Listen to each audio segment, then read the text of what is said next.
Hey guys, Jed Johnson from Diesel Crew here. I want to show you a little variation of upper body training that I've been using lately called upper body crushing. And what I'm going to use right now is a kettlebell to show you just a basic kettlebell crush. What I'm going to do is lift the kettlebell up inverted. I'm going to grab it by the bell and I'm going to crush hydraulically. I'm going to be squeezing very hard on the bell until failure. I'm going to keep it clear of the body, I'm going to keep it up high, and it's going to really fatigue the upper body muscles. This was originally designed as a way to train for bending, specifically the finishing, where you crush the nail or the bolt down to under 2 inches. But what I've been just using it for is isometrics or near isometrics in my training, using kettlebells. You could also use block weights and different things like that. But here's just your basic kettlebell crush with the upper body crushing technique.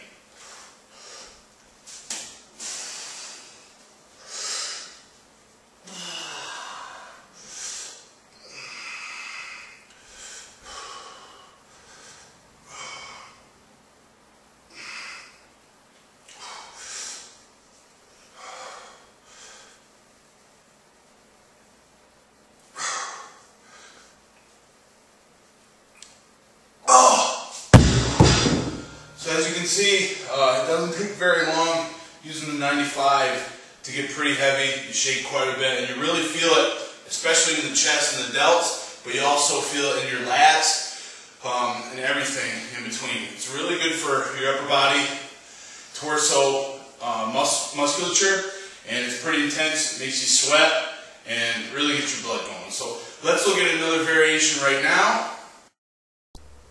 This next variation is kettlebell crush good morning. What you're going to do is you're going to get into the same position, but then what you're going to do from there is just perform a good morning movement, like so. Kind of a cross between a good morning and a waiter's bow type of movement.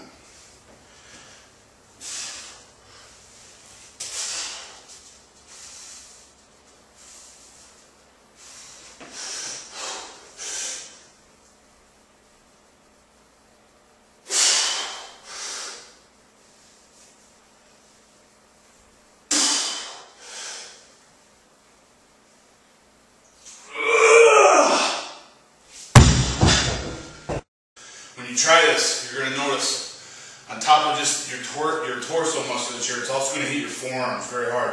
Really felt that one here in the brachioradialis. Really, really intense.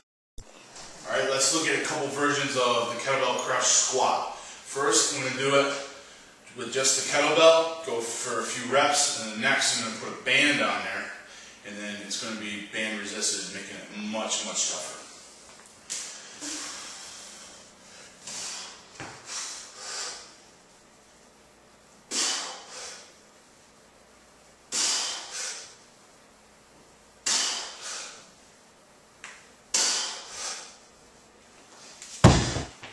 Okay, now I've got the band wrapped on the kettlebell handle.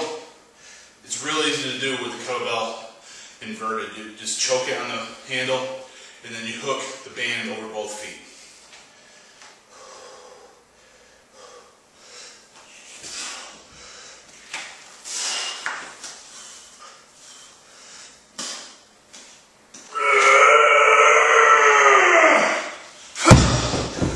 As you can see, it's much harder that way.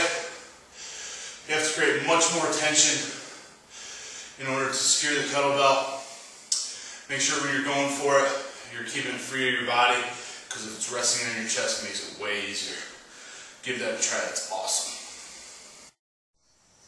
This next variation is what I call the pre-exhaust kettlebell crush toss.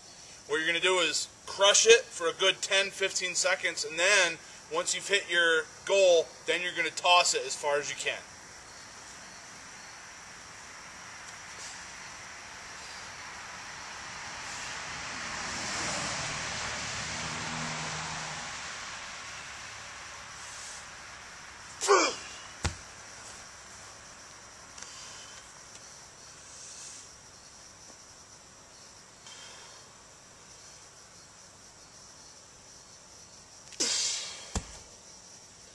So there you go. You want to keep it free from your body.